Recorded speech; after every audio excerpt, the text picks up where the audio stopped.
Deniz fenerleri yolları gösterir ama kendileri hiçbir yere gitmezler. İnsan bazen bir deniz feneri gibi hisseder. Yalnız, hareketsiz ama başkalarına yön veren. Joseph Conrad, Karanlığın Yüreği romanında böyle tarif eder deniz fenerlerini. Okyanusların ve denizlerin kıyısında yekpare duran bu uzun, aydınlık fenerler yalnızlığın ve o yalnızlık içinde saklanan bilgeliğin sembolik anıtları gibidirler. İşte hikayemiz tam da böylesi bir deniz fenerinin kıyısında başlıyor.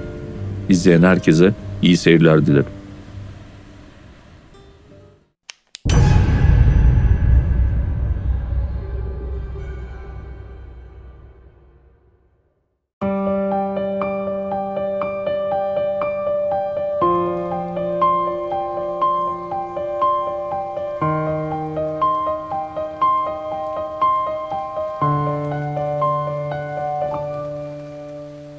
Evet, bugün her zamankinden farklı olarak oynanış videosu çekmek yerine bir tanıtım ve inceleme videosu ile karşınızda olacağım. Hikayesi ve kendine has benzersiz atmosferiyle anlatmaya değer gördüğüm bu yapım hakkında ilginç bir şekilde ne yerli ne de yabancı bir içeriğe rastlayamadım. Her ne kadar yabancı kanallarda bolca oynanış videoları bulunsa da kült statüsüne erişmeyi başarmış bu oyunun arka planındaki harika hikayeye kimse tam manasıyla değinmemiş. Gelin şimdi bu trajik ve bir yönüyle edebi hikayeye yakından bakalım. Oyunumuzun adı Emerson: The Explorer's Legacy. 1999 yılında piyasaya sürülen Emerson: The Explorer's Legacy, Benoît Sokal'ın ilk oyunu. Belçikalı bir çizgi roman sanatçısı ve aynı zamanda yazar olan Benoît, oyunun hikayesini 1986 tarihli Inspector Canardo adlı çizgi romanındaki Le Emerson hikayesine dayandırmaktadır. Genç bir gazeteciyi canlandırdığımız oyun, Point and Click Adventures tarzında bir oynanışa sahip. Her ne kadar bu mekanik bazıları için sıkıcı görünse de bolca puzzle içeren, hikaye bazlı ve atmosferin ön planda olduğu bir bakıma dedektiflik türü denilen oyunlarda oldukça eğlenceli ve konforlu bir oynanış sunabilen popüler bir retro oyun mekaniğidir. Girişte belirttiğim üzere hikayemiz deniz fenerine uzanan patika yolun hemen girişinde başlıyor. Karakterimizin buraya gelme nedeni sislerin arasında kaybolmuş bu ıssız deniz fenerinde tek başına yaşayan Alexander Valenbois adlı yaşlı bir kaşifle röportaj yapmak.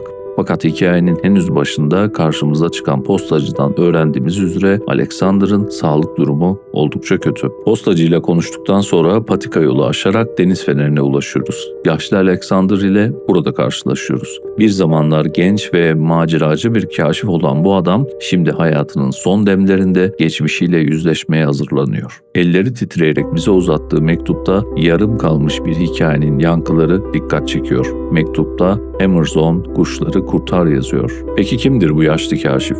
Alexander Valenbois, Britanya'nın doğusundaki ıssız bir yarımadada köhne bir deniz fenerine kendini hapsetmiş sıradan bir ihtiyar gibi gözükse de aslında Paris'te doğa tarihi eğitimi almış oldukça parlak bir bilim insanıdır. Gençlik yıllarında yani 1932 ve 1934 arasında yeni keşiflere imza atmak umuduyla çıktığı yolculuk onu gizemli ormanların derinliklerinde bulunan ve henüz tam manasıyla keşfedilmemiş bir yere yani Emerson'a götürür.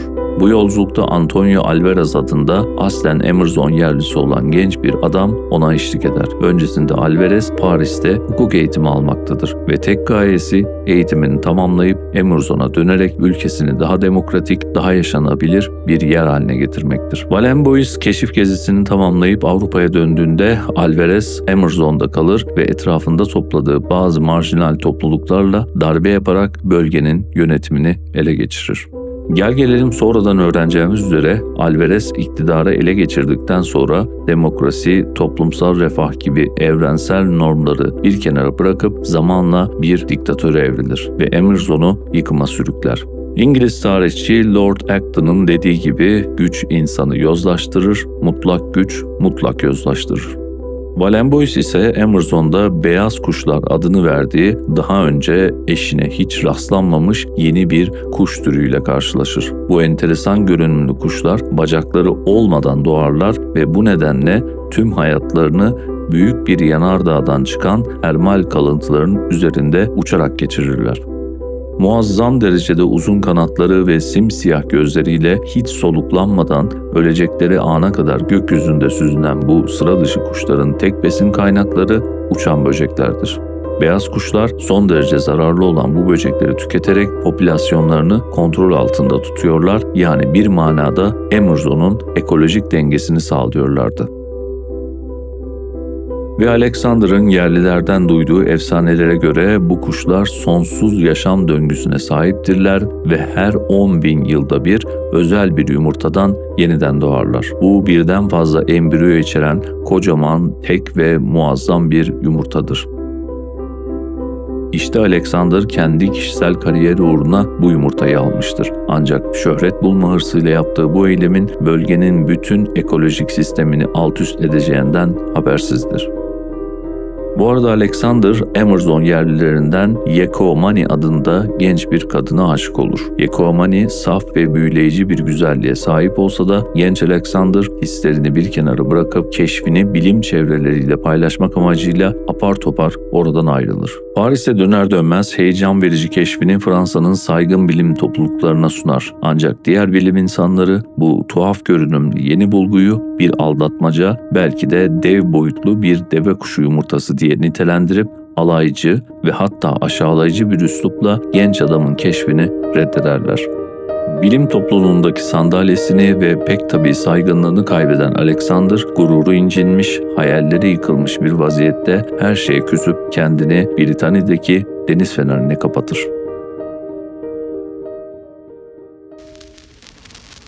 Yalnızlık, öfke ve pişmanlıkla geçen yıllar boyunca Emerson'un ekolojik dengesine verdiği zarardan dolayı büyük bir utanç duymaya başlar. Öte yandan Yeko Mani'ye duyduğu aşk yüreğinden bir an olsun silinmemiştir.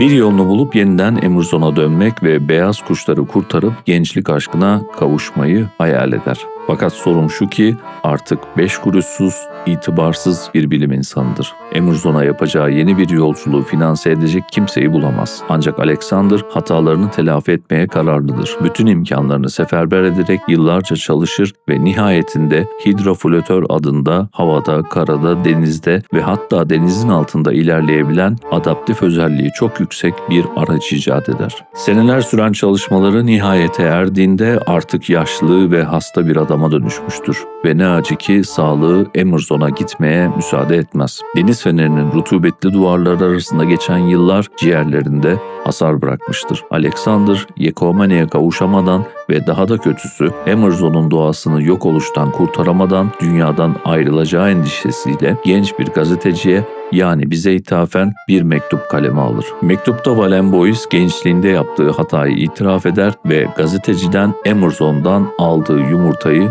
geri götürmesini ister. İşte oyun tam da bu noktada başlar. Deniz fenerine vardığımızda Valen Boyce'in ölüm döşeğinde olduğunu görür ve onun mirasını devralarak yaşlı kaşifin son isteğini yerine getirmeye karar veririz.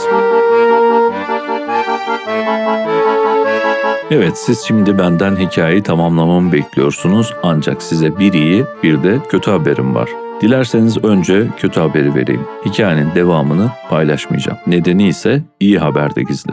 Gelelim iyi habere. Benoît Sokal'ın kült yapımı çıkışından tam 26 yıl sonra yeniden bizlerle olacak. Oyunun remake versiyonu 24 Nisan 2025 tarihinde PlayStation 5, Xbox Series X ve S ve PC için eş zamanlı olarak çıkış yapacak. Ve elbette bir aksilik olmazsa uzun bir oynanış ve tam çözüm videosu hazırlayarak hikayenin kalanını yenilenmiş grafiklerle remake versiyonunda hep birlikte deneyimleme imkanı sunacağım. Tabi dileyen olursa remake öncesi 99'da çıkan orijinal oyunu deneyimleyebilir. Hem 99 çıkışlı oyun hem de yeniden yapıma ait Steam bağlantıları açıklamalarda mevcut. Ayrıca belirtmek isterim ki remake versiyonunun demosu şu an itibariyle ücretsiz olarak indirilebilir durumda. Bu arada demo versiyonunu deneyimleyecek olanların göreceği üzere yeni yapım maalesef Benoît Sokal'ın anısına diyerek başlıyor. Evet, bu harika hikayenin yaratıcısı Benoît Sokal 28 Mayıs 2021 tarihinde hayatını kaybetti. Ben her zaman işini böylesine aşkla yapan, estetik ve sanatsal dokunuşlarla eserini benzerlerinden ayırmasını bilen kişilere yaptığı işin içeriğinden bağımsız olarak saygı duymuşumdur. O yüzden biz de bu mini içeriği kendisine ithaf edip videoyu sonlandıralım. Ama unutmayın ki maceramız burada bitmedi. 24 Nisan'dan sonra yeniden yapımla karşınızda olacağım. Sizler de bu arada abone olup videoyu beğenmeyi lütfen ihmal etmeyin. Kendinize iyi bakın. Şimdilik hoşça kalın.